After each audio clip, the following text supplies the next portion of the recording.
عبادك أسعد العرب والعجم وإمام طيبة والحرم وترجمان بلسان القدام ومنبع العلم والحلم والحكمة والحكم أبي القاسم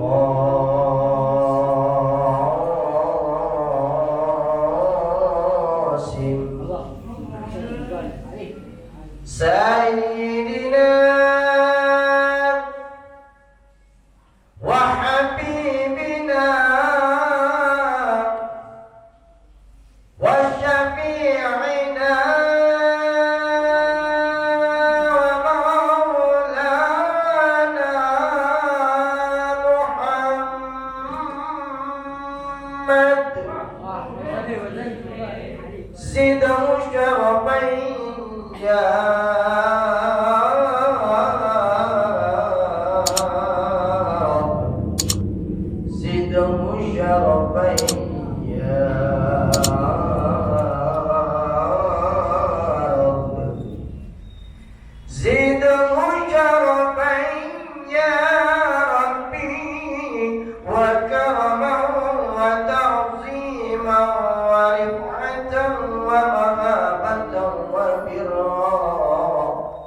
ورضي الله تعالى عن ذوي الفخر العلي والقدر الجليل ساداتنا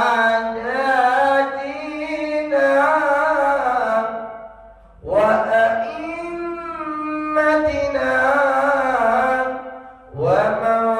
وموالينا أبي بكر وعمر وعثمان وعلي وأن بقية الصحابة وقرابة رسول الله صلى الله عليه وعليهم أجمعين والحمد لله رب العالمين.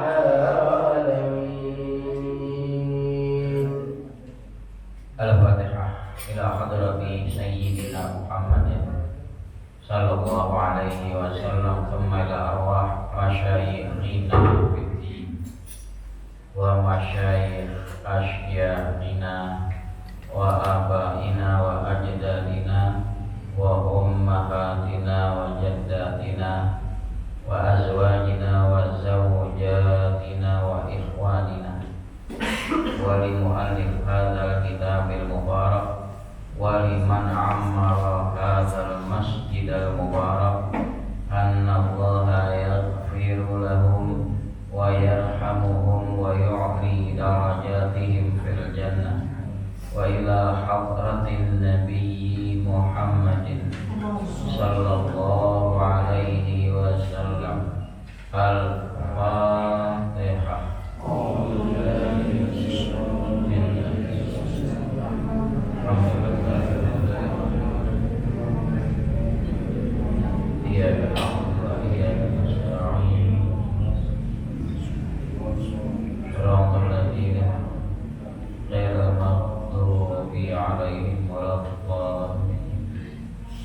Halaman 31 berbicara syarat-syarat sah salat.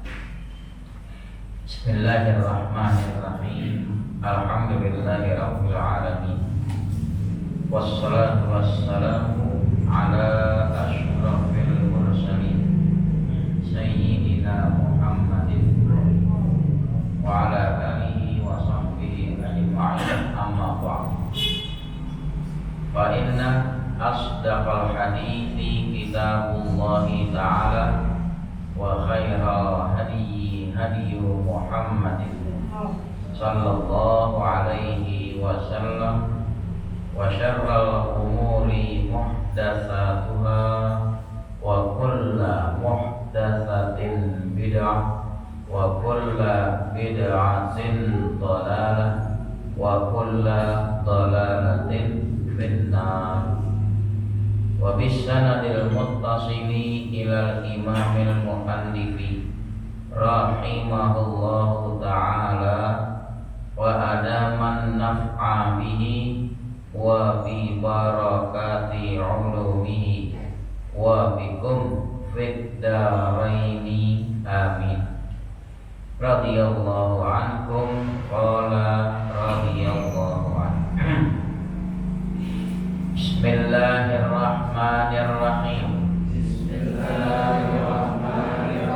Faslun wa min syurutis salati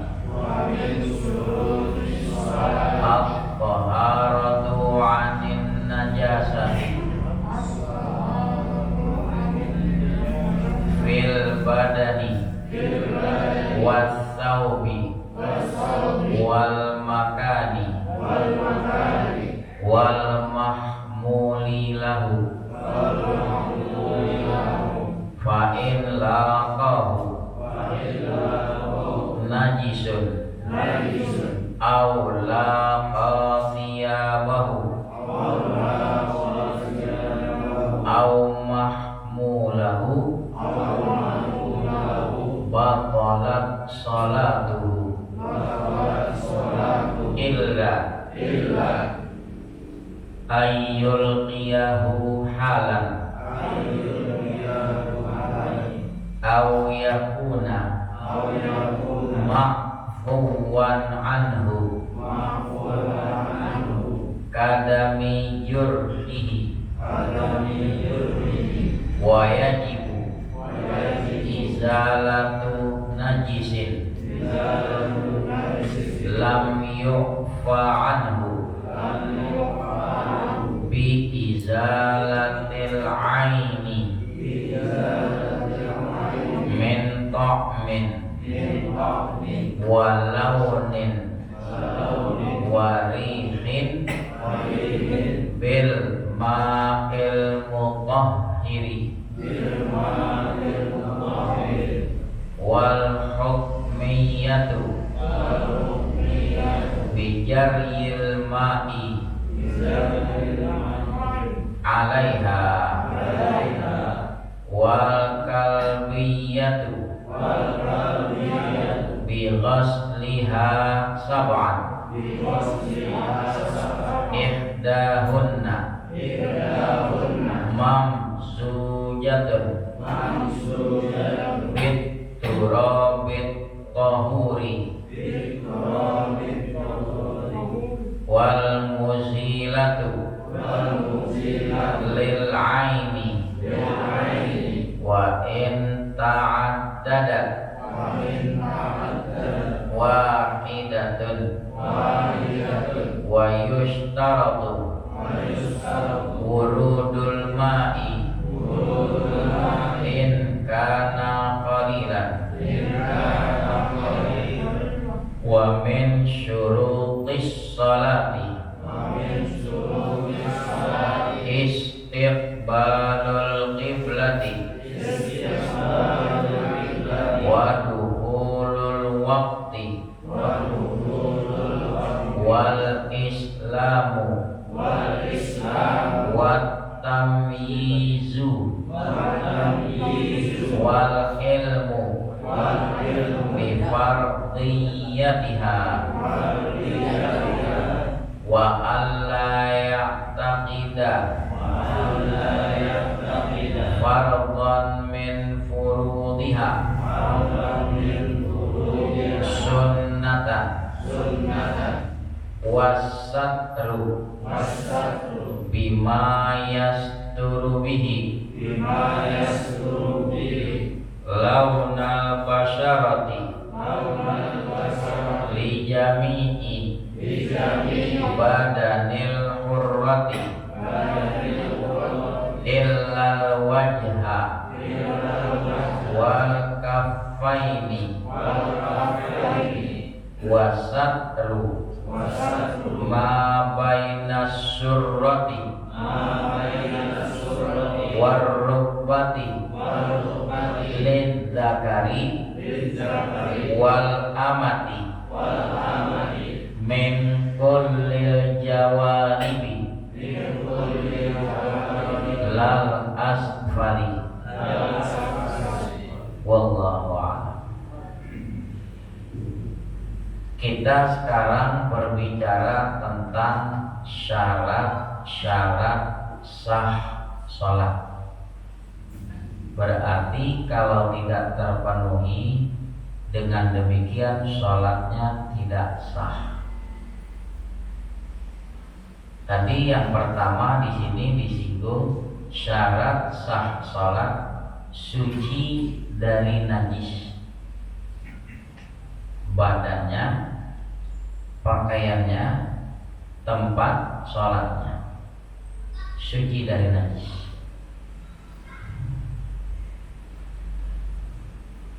Ya ayyuhal muddatsir qum fa'anzir wa rabbaka fakabbir wa thiyabaka fatahhir.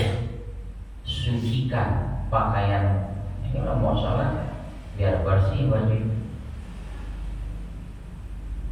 Itu yang pertama, suci dari najis, badannya, pakaiannya, dan tempat sholatnya. Yang kedua,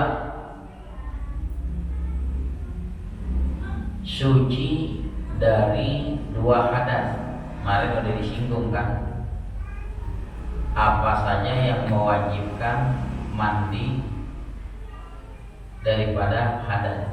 Suci daripada dua hadas, hadas besar dan hadas kecil.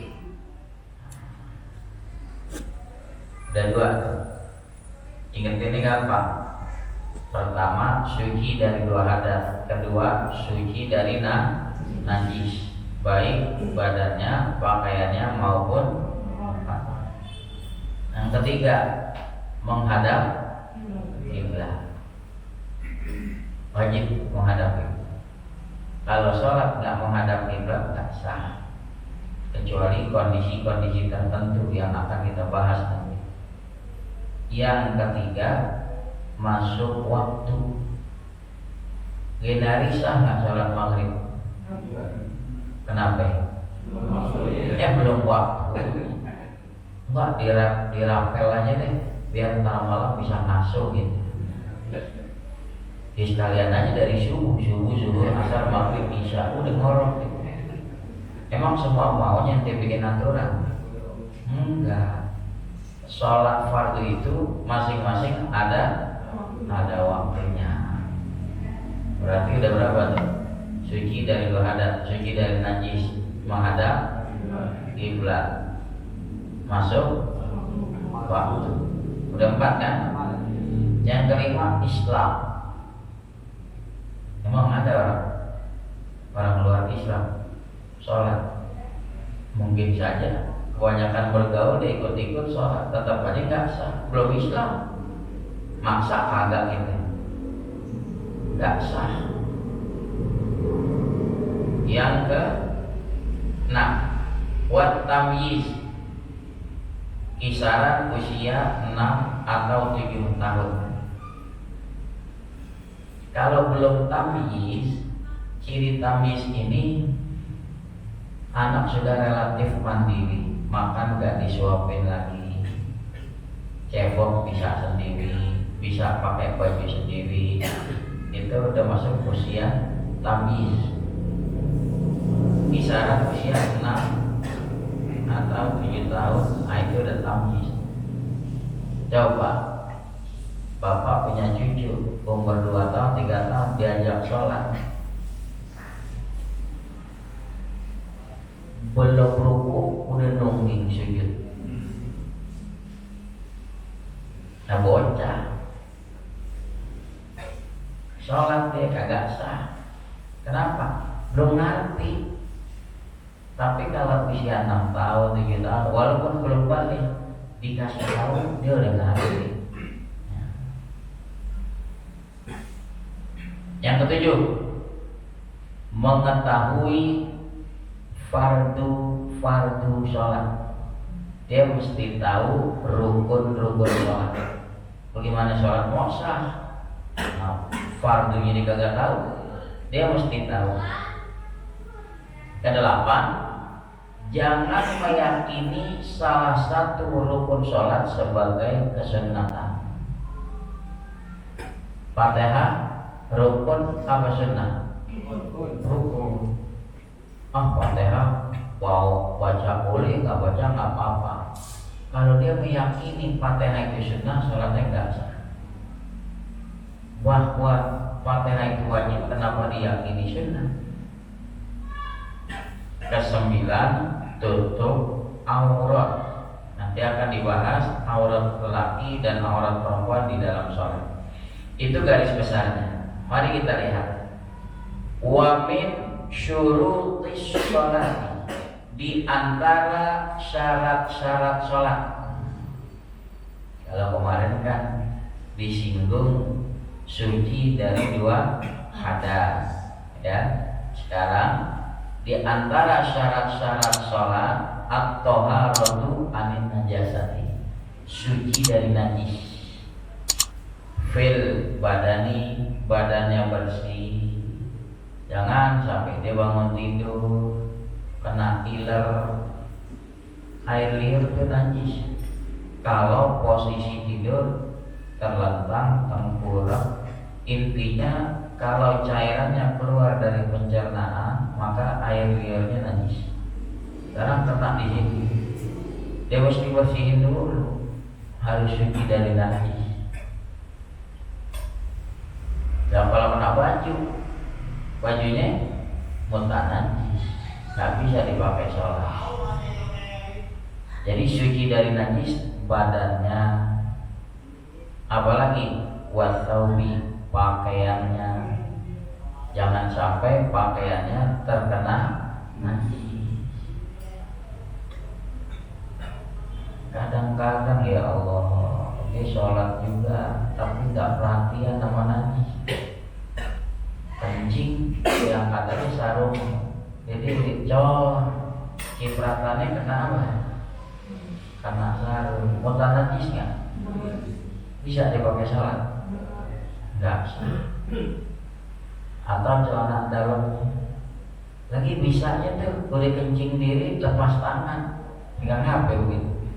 Selesai, mana saya?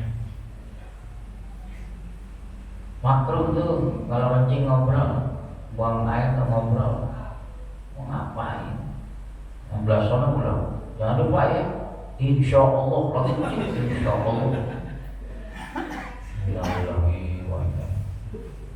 dari sana bilang Assalamualaikum, waalaikumsalam. Gak boleh di WC itu ngucapin lafaz-lafaz Allah. Pakaiannya, wal makan, tempat sholatnya, karpet, sejadah di rumah. Perhatiin betul-betul, jangan sampai kita sholat tapi enggak memenuhi syarat. Bulu kucing bagaimana? Najis. Ustaz, kalau ke karpet, sejadah kena bulu kucingnya kering, karpetnya kering, dikibratin aja gitu, ya selesai. Tapi kalau salah satu bahasa ya ente diuji, bukan najis. Ya. Kalau bulu ayam kagak najis dia. Bulu yang hewannya boleh dimakan, maka bulunya tidak najis. Bulu kambing, kucing boleh nggak dimakan? Nah, boleh. Berarti bulunya, nah, bukan bulunya aja, bagian badan hewan yang terpisah itu namanya bangkai. Bangkai itu tapi kalau binatang yang boleh dimakan, bulu, bicara bulu nih, ya, bicara bulu. Domba dicukur, bulunya tidak najis, malah dibuat apa? Wol, ya kan?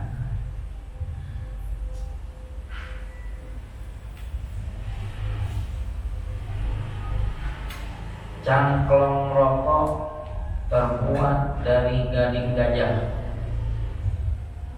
Gajahnya mau hidup, mau gajahnya mati, bagian yang terpisah dari tubuh gajah hukumnya bangkai.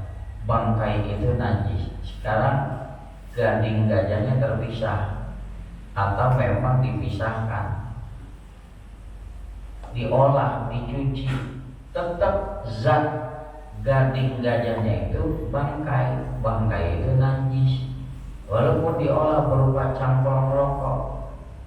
Ente kantongin dibawa sholat, namanya ente sholat menanggung najis. Mau dicuci bagaimana? Memang gadingnya bangkai. Bangkai itu najis. Apa bedanya Ustaz? Kalau tasbih dari tulang kontak, bukankah itu najis? Lihat dulu, kalau kontaknya hasil sembelihan tidak najis dia. Tulang belulang kontaknya dibentuk, diolah menjadi biji-biji tasbih, nggak apa-apa, tidak najis dia, karena bukan bangkai. Sembelihannya melalui sembelihan yang syar'i. Tapi kalau ente beli maning-maning dari Bali, tulang apa yang tanya? Emang ada ontak di Bali? Tulang apa ya? Ya, pakai belulang, pakai kalung, ente pakai sholat, ente menanggung. Contoh lain, ente punya anak lelaki belum dihitan. Anak yang belum dihitan itu menanggung endapan najis di balik kulit kulupnya. Selama kulit kulupnya belum dipotong, endapan najis kencing ada di situ. Nah sekarang toh anak sholat sebelah kita, senggolan, nggak apa-apa, tubuh dia tidak najis. Tapi kalau dia gelayutan, namanya kita menanggung anak yang tengah menanggung najis. Secara tidak langsung kita menanggung najis. Kita nanggung tuh anak belum dihitan, dia masih menanggung najis. Kita lagi sujud, ditomplok sama dia, batal salat kita. Kenapa? Kita sholat menanggung anak yang menanggung najis. Ustaz, terus gimana kalau Nabi sholat cucunya Hasan Hussein nomplok, Nabi biasa aja? Jawabannya, cucu Nabi kecil-kecil udah dihitan. Emang kita kelas 6 SD, wah. Kalau cucu Nabi Sayyidina Hasan, Sayyidina Hussein kecil-kecil udah dihitan. Makanya Nabi lanjut saja sholat. Ustaz tuh anak udah dihitan, tapi masih pakai pampers. Terus kita lagi sujud, dia nomplok, dia gelayutan. Batal nggak sholatnya? Kalau di pampersnya ada pipisnya, namanya dia menanggung najis. Kalau memang dia tidak pipis, di pampersnya tidak ada najis, aman. Jelas ya? Nah, itu penjabarannya itu tentang najis. Wal mahmuli lahu, termasuk yang sesuatu yang dibawa olehnya. Tadi saya udah kasih contoh apa tuh? Cangklong rokok terbuat dari gading gajah, atau mungkin frame kacamata, mahal nih, frame dari gading gajah. Itu bangkai. Fa'in laqahu najisun, jika najis mengenainya, umpama nih lagi sholat, dari atas cicak berak kena nih punggung tangan kita, batal itu sholatnya. Kita menanggung najis, kecuali Kalau seketika itu juga dijatuhkan. Sekarang lihat, dijatuhkan, jatuh apa enggak? Kalau dijatuhkan dia jatuh, berarti tai cicaknya itu kering. Kita jatuhin, selamat sholat kita. Tapi kalau udah dimiringin masih nempel, berarti tai cicaknya kering apa basah? Batal sholat. Nggak perlu jatuh gini-gini biar coplok, orang udah nempel basah. Sholat batal ketiban najis, tapi wudhu tidak batal. Apa serta merta sholat batal, serta merta wudhunya batal? Belum tentu. Kalau ketiban najis, sholatnya batal, wudhunya nggak batal. Jadi tangan yang ketiban najis cuci aja. Aula qasiyabahu, atau itu najis mengenai bajunya. Kan bisa aja si imam sholat kagak sadar, pecinya putih, ketiban tai cicak, yang lihat makmum, yang tak melihat, itu nggak bisa dipertahankan jadi imam, mesti diganti karena dia menanggung najis di pecinya. Coba kalau dia kagak ngaji, dia nengok, kok ngapain maju? Kata Yanto, peci lo ada tai, hancur nggak sholatnya? Ngapain? Ngobrol. Udah, kalau ada yang maju, itu yang jadi imam. Udah nggak usah banyak tanya, mundur aja keluar dari barisan, terperiksa dari belakang. Berarti ada sesuatu yang nggak beres di diri saya. Kenapa? Saya lagi sholat, ada yang maju menggantikan saya. Jangan ngotot di situ. Ngapain lo maju? Sholat ngobrol.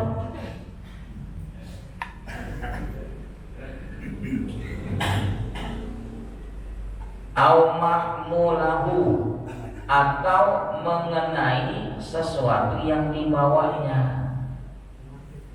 Misalnya nih, HP bersih, cuma HP-nya ketiban tai cicak.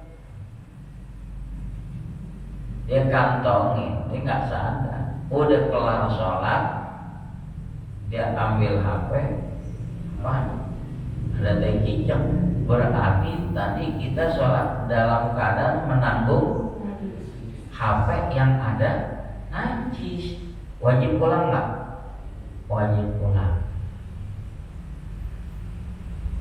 Tentu HP-nya yang kena najis bersihin dulu. Ini belum dibersihin dikantongin lagi sama aja bohong. Batalat sholatuhu. Jadi kalau najis mengenai badannya kah, mengenai pakaiannya kah, mengenai bawaannya kah, batalat sholatuhu, batal sholatnya. Illa, kecuali ayyul iyahu halal, bahwa najis tersebut dibuang dengan segera. Tadi saya kasih contoh, ya, ini kena di baju kah, di tangan kah, ini apa nih? Tai cicak kering, tai tikus kering, kita buang segera, jatuh, aman sholatnya. Kalau dari gitu yang dimiringin masih nempel, berarti najisnya basah, ya batal sholatnya.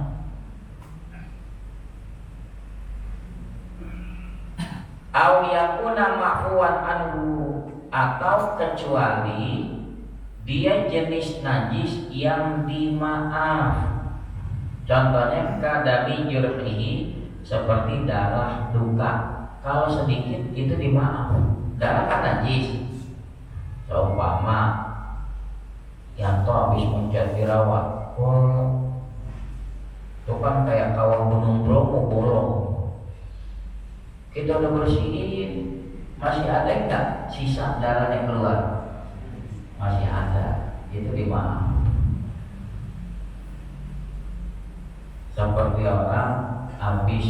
dibekam.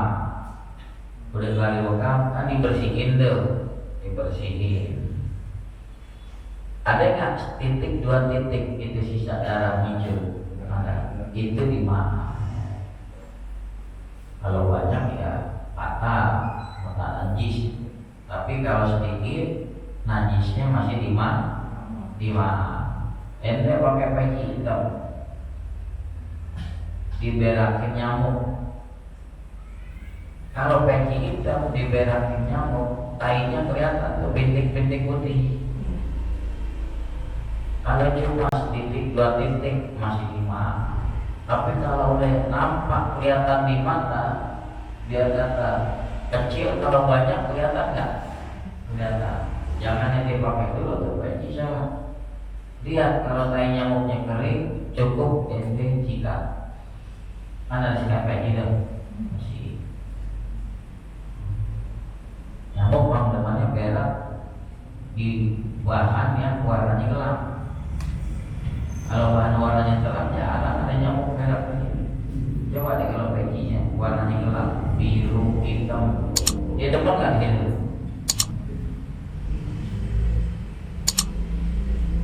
Wajibu izalatu najisin lam yu'fa anhu. Wajib menghilangkan najis yang tidak dimaaf. Gimana cara menghilangkan najis? Bi izalatil aini, dengan menghilangkan zat najisnya, min to'min, rasanya udah gak ada. Ini rasa bukan artinya dicicipi di lidah, di telapak tangan ya. Masih berasa licin apa udah keset kan. Walau nih warnanya udah gak ada. Contohnya darah, kalau darah kan merah, warna merahnya udah gak ada. Warihin, baunya udah gak ada. Itu cara menghilangkan najis. Hilangkan zat najisnya, rasa, warna, bau. Dengan apa? Bil ma'il mutahhir, dengan air yang suci mensucikan. Itu namanya najis ainiyah. Najis yang masih tampak baunya atau warnanya atau rasanya. Ada lagi najis hukmiyah. Zat najisnya udah gak ada, baunya, warnanya, rasanya, tapi di situ tadi bekas najis. Misalnya anak kita kencing, diupin, dinyerok, bau besiknya gak ada, rasanya gak ada, warnanya gak ada, tapi tetap najis, namanya najis hukmiyah. Cara menghilangkan najis hukmiyah lebih ringan.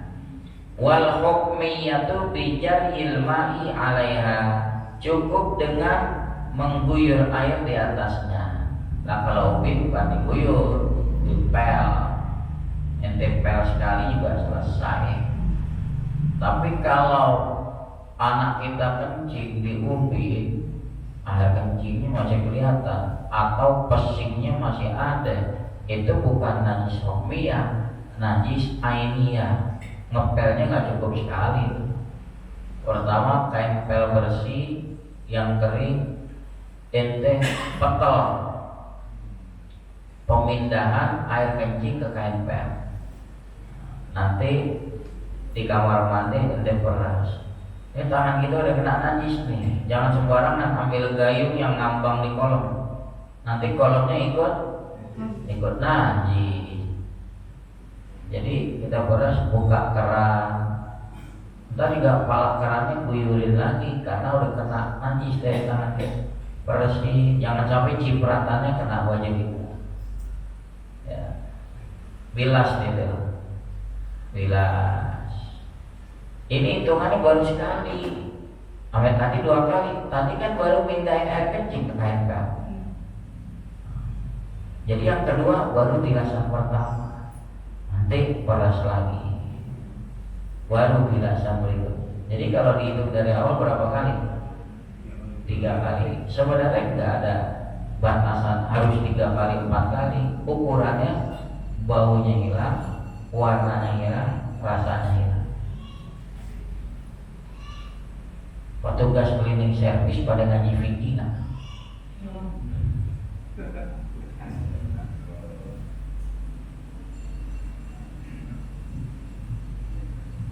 Anda ngelihat sendiri lagi mau masuk ke toilet, kata petugas, bentar Pak, lagi dibersihin. Pintu sedikit ngablak kelihatan. Itu kan KMP yang pakai kayu, kan buat ngepel mobil. Harusnya kan merasnya presiden di janitor kan, ada keran khusus buat bersihin. Dia bersihinnya di lubang kloset duduk. Bongkok kita. Itu KMP masukin ke lubang kloset duduk sambil diinjak gitu. Kan akhirnya keluar tuh ngocok, ditidik, kosrok. Nah ini KMP dari Upin. Ini kloset duduk kan pantat kita begini, gimana pantat kagak gatal? Paham nggak nih? Nanti semenjak mergokin begitu, waduh kacau juga. Kalau di mall-mall dibilangin kan toilet kering, kagak ada basah. Yang penting kering, cleaning service ini yang penting kering. Tapi baunya ini nggak bisa dibohongin kan. Begitu masuk, itu ada AC aja masih bau pesingnya minta ampun, apalagi nggak ada AC. Kenapa? Itu tempat duduk kita belum hilang najisnya, bekas orang-orang sebelumnya. Jadi kalau ente di mana-mana, misalnya berangkat keluar kota, kan ada rest area, ada kloset. Kalau ente mau apik, mau warok, sebelum mulai buang air, ini keran, ada ember, ada gayung. Kan kita nggak tahu orang sebelum kita, ada ngacing diri, ada sembarangan. Udah, bilas dulu. Nah ember meluri dulu. Tampung air yang baru dari keran. Ini kepala keran yang diguyur, gayungnya yang dicuci dulu. Nih temboknya nih 4 sudut, siramin pelan-pelan dulu, siramin 4 sudut. Nah ember udah dikocokin, gayung udah dikocokin, kepala keran udah bersih. Ini jongkok aman nih. Ada yang kepikiran begitu?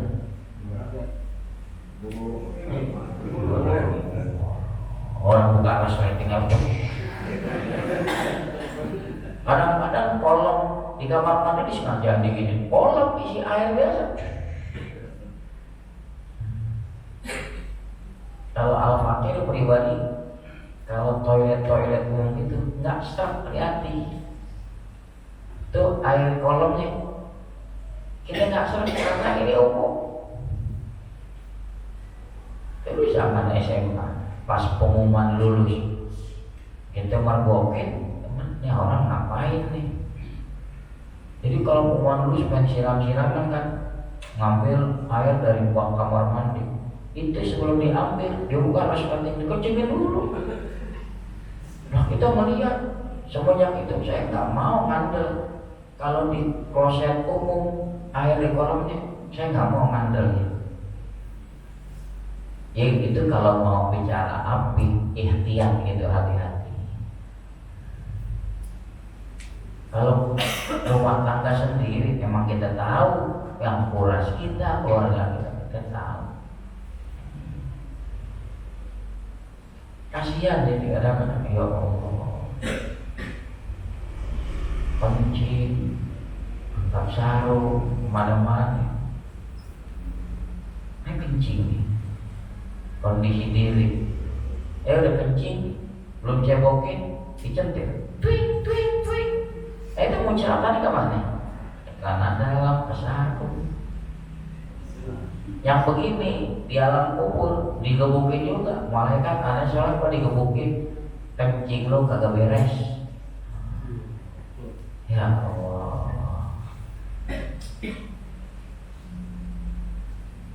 Orang sebenarnya jadi PR buat kita bersama nih.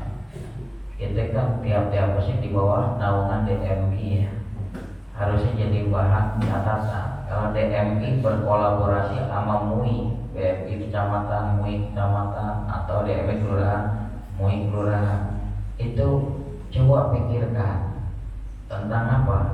Penyediaan kloset diri buat orang laki layak apa enggak?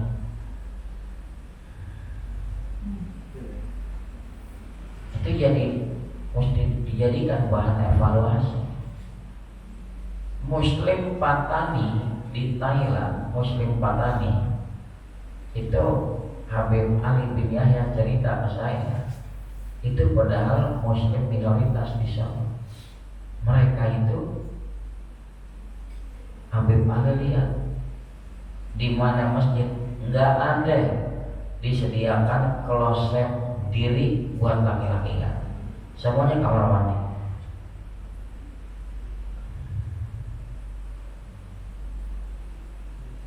Nah kalau di sini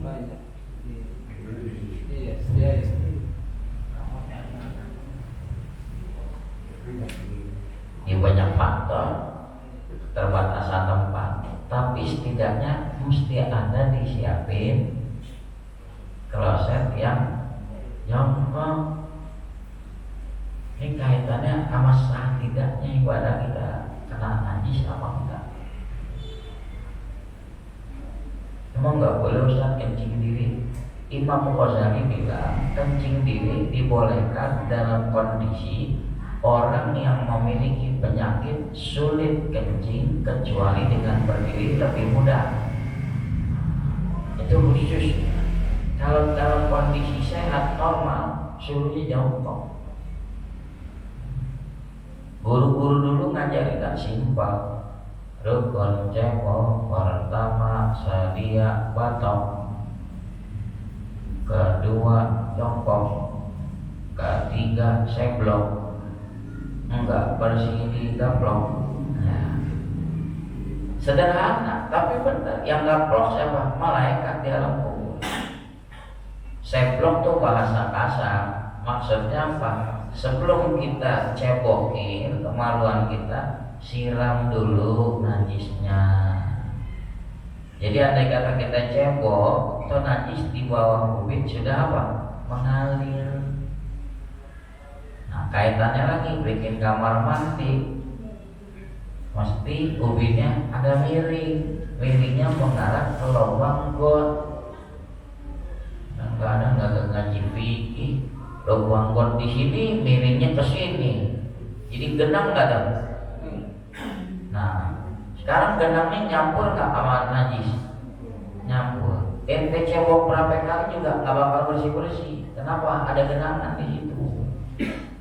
Kalau rumah tangga kita kamar mandinya begitu ada genangan, buru-buru beresin, panggil tukang, bilang, "Bang, nih lubang gotnya di sini, bikin miring begini, sekian senti supaya surut ke sana, nggak ada genangan."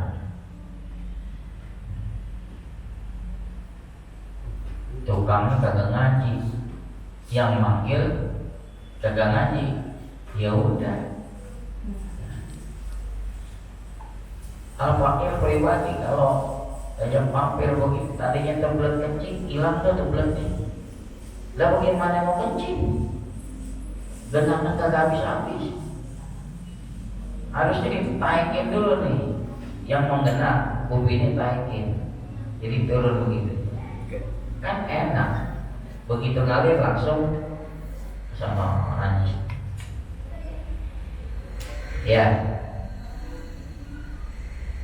ada lagi najis yang berat, wal kalbiyah, najis anjing dan babi.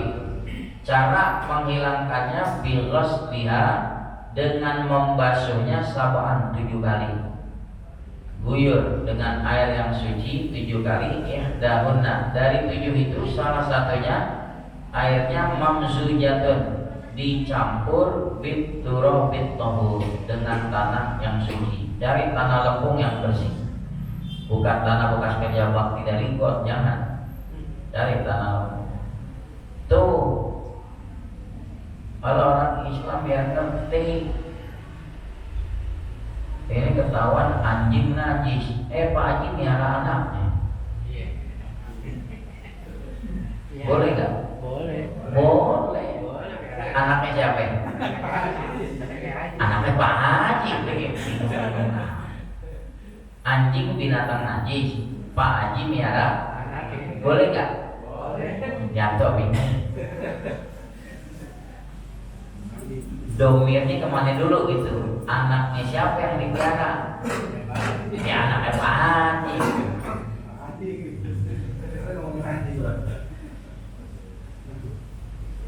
Nah,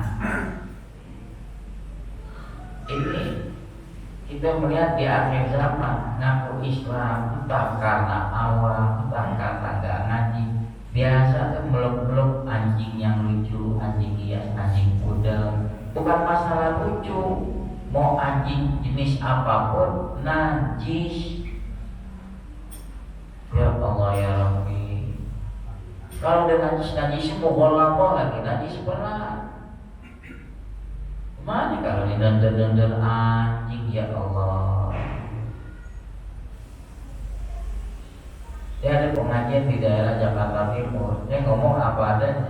Rupanya depan masjid ada yang pelihara anjing, orang muslim. Dia tersinggung katanya, Ustaz nyindir saya mana tahu dia pelihara anjing. Orang nyampe babnya, saya bilang orang pelihara anjing licik. Oh gitu. Rumahnya kagak mau diberangin. Kalau mau bilang subuh aja dibuka ada pintunya. Seolah-olah dia bilang jinjing lo berak tinggang aja. Berak tinggang. Rumahnya kagak mau diberangin lagi. Saya bilang nih, dulu saya tinggal di Johor Baru. Saya telepon, Mas, sampean nonton anjing berak, ngapain di sini? Tempat perlintasan orang ke masjid. Kenapa nggak suruh berak di rumah? Kalau kita dalam tegur dia apa enak mah? Menurut anjing, anjing suruh berak di tempat perlintasan orang ke masjid. Betul enak. Anda miara anjing itu hak Anda. Kami juga punya hak untuk tidak diganggu. Anda miara di rumah tangga, tidak ada urusan. Tapi jangan coba-coba sembarangan dilepas. Mengganggu ketentraman orang enggak? Yang kedua, orang kagak enak miara anjing. Kalau jurusan ditanya toh, kalau ya toh beli kambing masih enak. Toh kambing siapa? Kambing gue. Tuh kambing lo masih lumayan. Coba anjing siapa nih? Anjing gue. Anjing gue. Oh kagak enak. Lo mau jadi ngatain gue? Jangan gue nanya. Ya lo jangan kasar dong. Ya udah deh. Anjing siapa nih? Anjing saya. Oh anjing kamu. Nggak enak juga. Siapa nih? Iya kan? Ih kagak enak. Kalau lo nggak anjing kagak enak jurusan ditanya. Dia mau pakai bahasa kasar, bahasa halus, anjing gue, anjing saya. Berarti kan ngakuin dirinya.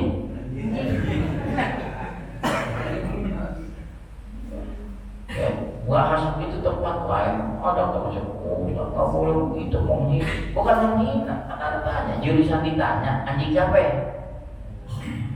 Kalau kucing masih penting, tahu kucing siapa? Kucing aneh Ustaz. Oh kucing ente masih mendingan. Kucing paling gak enak. Ganti deh bahasanya. Guguk siapa? Tetap aja guguk gue. Oh guguk lo. Nah gak enak juga. Ente mau ngeles semua udah gak enak aja. Udah deh jangan anjing. Hah?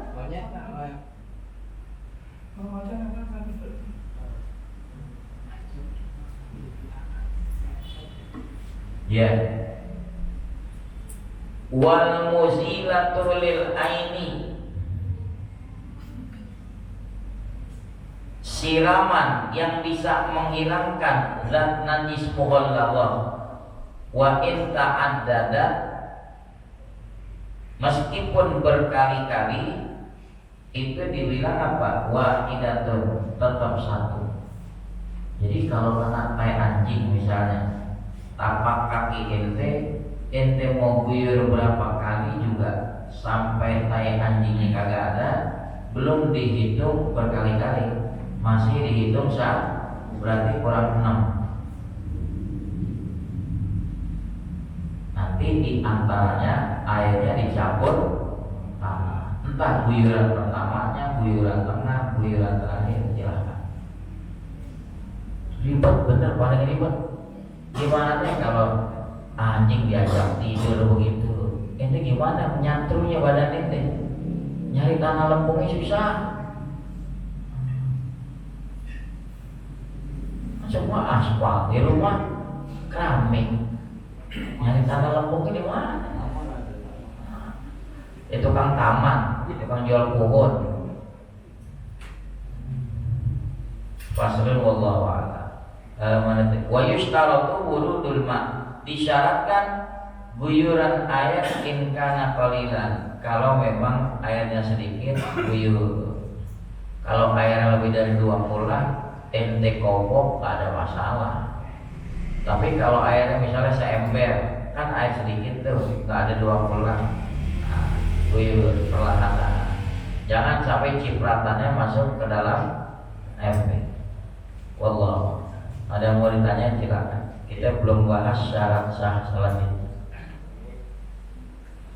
Berarti kalau yang modelan dompet atau sabuk dari kulit ular atau buaya itu berarti najis. Khusus kulit itu ada hadis idza dubighal ihabu faqad tahura. Kalau kulit bangkai, selain bangkai anjing babi ya, apabila kulit bangkai disamak maka menjadi suci. Suci dalam artian boleh dipakai sholat, boleh dipakai sejadah. Ente jangan kias, yang suci boleh dimakan, belum tentu. Gelek suci, emang boleh dimakan? Hah? Iya bisa. Mau berapa juga tetap aja haram. Beling suci, mau ente makan? Udah lumping ente. Paku suci nggak? Apakah segala sesuatu yang suci identik halal dimakan? Entah dulu. Nah, balik pertanyaannya. Jadi begitu. Apa tadi pertanyaannya? Kulit ular, kulit buaya, hanya kulitnya aja. Ini bangkai nih ular udah mati, kulitnya ente boleh pakai, syaratnya disamak dulu. Kira-kira gaji di bawah kulitnya udah gak ada. Nah, nanti cara menyamaknya direndam dengan materi yang sepet-sepet, entah jeruk purut, entah bahan-bahan yang lain. Kalau udah nggak ada bau-bau dari kulit gajinya, dicuci lagi, dibilas, nanti dijemur. Silahkan diolah jadi dompet, boleh. Nah, cuma kulit aja. Nah, ya kalau berduk kan, sapinya kan disembelih, bukan ada bangkai, ya nggak ada masalah itu. Istilah kata gak disamak juga memang dia hasil sembelihan. Nah, kalau ada beruang mati, emang hasil sembelihan, berarti bangkai. Dari yang bisa disamak apa? Kulitnya. Ente kulitin tuh beruang, disamak, boleh dijadikan jaket gitu. Hah? Buat sejadah boleh. Paling ente sama polisi kehutanan dicari. Bapak Iwan, ini sejadah dari apa? Kulit beruang. Wah, ini pemburu hantu nih. Ada lagi? Ya. Nanti waktu sholat jatuhan ini Kotoran hijau. ya kan, terus kalau yang kering kan jatuhin gitu kan, kita ketahuan keringnya kalau dijatuhin dia jatuh. Jatuh. Nah, Terus untuk tambahan itu kan jatuh ke tempat kita sholat juga gimana itu? ya kalau jatuhnya di bukan anggota sujud nggak ada masalah. Cuma kalau ketika jatuh di bagian pas kita sujud jadi mutanajis juga. Kan bisa kita jatuhinnya ke samping gitu. Jangan sampai pada saat anggota sujud mau sujud kita menyentuh itu najis. Jelas? Jadi yang tadi dia bilang imam kita lihat di belakang, kita kan di belakang imam, Ya. di belakang imam. Begitu kita lihat lagi berjalannya sholat tuh, kan kita lihat dia ada yang apa bajunya pakainya ada najis. Ya. Ya, tinggal Contoh lah, kalau tadi kan ketiban tai hijab, si imam bisulnya pecah, entah di punggung, kalau di pantat, kayak orang head, itu kan najis kan? Bisulnya pecah pas tengah-tengah sholat, dia udah batal tuh. Nah, itu yang jadi makmum di saf depan ini. Ambil sikap, ambil alih kepemimpinan. Itu yang di depan, udah namanya udah batal, nanyanya entah. Jangan pakai omong, Anda masih mau 3 periode, nggak bisa.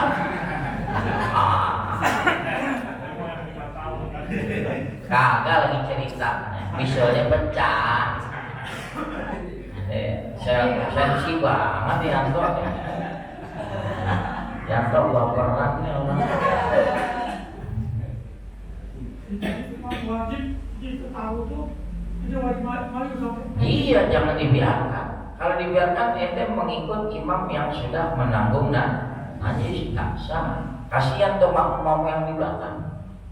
Dosa ente yang tahu. Makanya nih yang dipantang imam saf pertama orang yang cukup mengerti. Jangan menang sorban doang, sorban tebal, maju dia kagak berani. Saya dibisikin, mam bisa lo pecah, wah. Juga. Bismillahirrahmanirrahim. Allahumma shalli ala sayyidina Muhammad wa ala alihi wa sahbihi ajma'in. Allahumma hadina bil huda waj'alna mimman yusari'u bil ridha wa la tuwallina waliyan